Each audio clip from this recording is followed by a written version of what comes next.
रसायने पाताळगंगा औद्योगिक क्षेत्रातील बोरिवली गावाच्या परिसरात येत असलेला SMS इनोक्लीन प्रायव्हेट लिमिटेड या जैववैद्यकीय प्रकल्पाला स्थानिकांनी सोमवार दिनांक 4 मार्च रोजी मोर्चा काढून कडाडून विरोध दर्शवलाय। या मोर्चात सर्वपक्षीय पदाधिकारी, सामाजिक संघटना तसेच परिसरातील 11 ते 12 हजार स्थानिकांचा समावेश होता।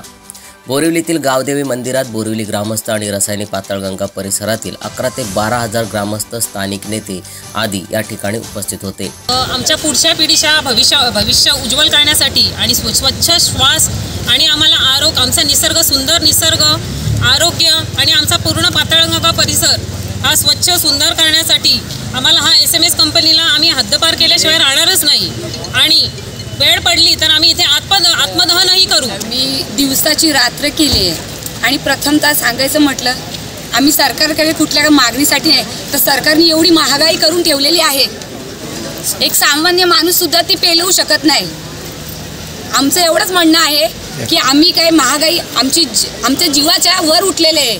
आमचा जीव म्हणजे किड्यामुंगीचं नाही आहे। तुम्ही महागाईमध्ये वाढवले, मग आमचा जीव का लहान केलाय? आमचा जीव लहान आहे का? आम्ही पण आमचा लढा देतो कशासाठी? आमच्या मुलाबाळांसाठी, आमच्या सासू सासऱ्यांसाठी, आमच्या नवऱ्यांसाठी, आमच्या पूर्ण कुटुंबासाठी आम्ही हा सतत लढा देत राहणार आहोत आणि याच्यासाठी आम्ही आमरण उपोषण, वेळ पडली तर आत्मदहन करायला सुद्धा तयार आहोत। कामगार नेत्या श्रुती म्हात्रे यांच्या नेतृत्वाखाली बोरिवली येथून या मोर्चाची सुरुवात करण्यात आली। या मोर्चात महिला वर्गांची संख्या देखील लक्षणीय होती। आज या ठिकाणी तुम्ही पाहत आहात MIDCच्या समोर एक भव्य दिव्य मोर्चा, ज्याला आक्रोश मोर्चा देखील म्हटलं जाऊ शकतं, अशा पद्धतीतला मोर्चा या ठिकाणी या इथल्या भागातील जनतेने उभा केलेला आहे। हा आक्रोश मोर्चा SMS इनोक्लीन नावाच्या कंपनी विरोधात आहे। ही कंपनी रसायने पाताळगंगेमध्ये A2 प्लॉटमध्ये येऊ घातलेली आहे आणि ही जबरदस्तीने हा प्रकल्प या भागामध्ये लादण्याचा हे षडयंत्र रचलेलं आहे। परंतु या भागातली सुजाण नागरिक, ही जनता ही योग्य त्यावेळी जागी झालेली आहेत आणि ह्या प्रकल्पाचा परिणाम भविष्यात भोगण्यापेक्षा आत्ता आम्ही जागे होऊन या ठिकाणी उठाव करत आहोत आणि उठाव करणार आहोत। पुढच्या भवितव्यासाठी, पुढच्या पिढ्या वाचवण्यासाठी आमची ही पिढी देखील नष्ट झाली तरी चालेल, परंतु पुढच्या पिढीला आम्ही जीवनदान देण्याचं आणि स्वच्छ आणि मोकळा श्वास देण्याचं काम या ठिकाणी करणार आहोत।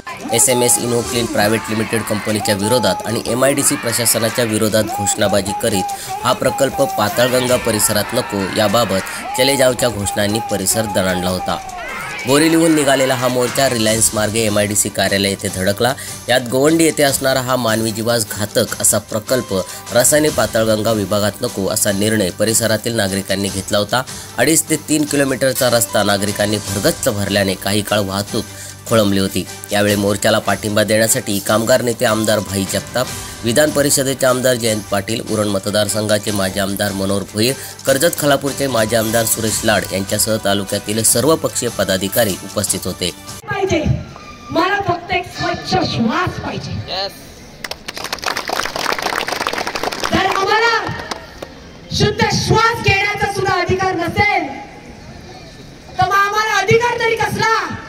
हा या जनतेच्या मनातला प्रश्न आहे। या ठिकाणी संघर्ष समितीमधील माझे सर्वच बांधव गेला 1-1.5 महिन्यापासून एक सेकंडसाठी झोपलेले नाहीत। रात्रभर दिवसभर एकच चिंता, ताई यावर मार्ग कसा निघेल। जाऊ तिथे SMS कंपनीचा मालक त्याचे हात वरपर्यंत पोहोचलेले, किती वरपर्यंत। पण मी जनतेला एक विश्वास देते, आपल्याकडे एवढी भक्कम मंडळी असताना यांचे हात तोडल्याशिवाय पण राहणार नाही। येणाऱ्या पिढ्या ज्या आहेत त्या उन्हात राहता कामा नये, त्यांचा जीव उन्हात जाता कामा नये, म्हणून हा संघर्ष आम्ही या ठिकाणी उभारलेला आहे। आणि म्हणून मला मुद्दाम सांगायचं वाटेल, इथे मनोहरराव बोलले,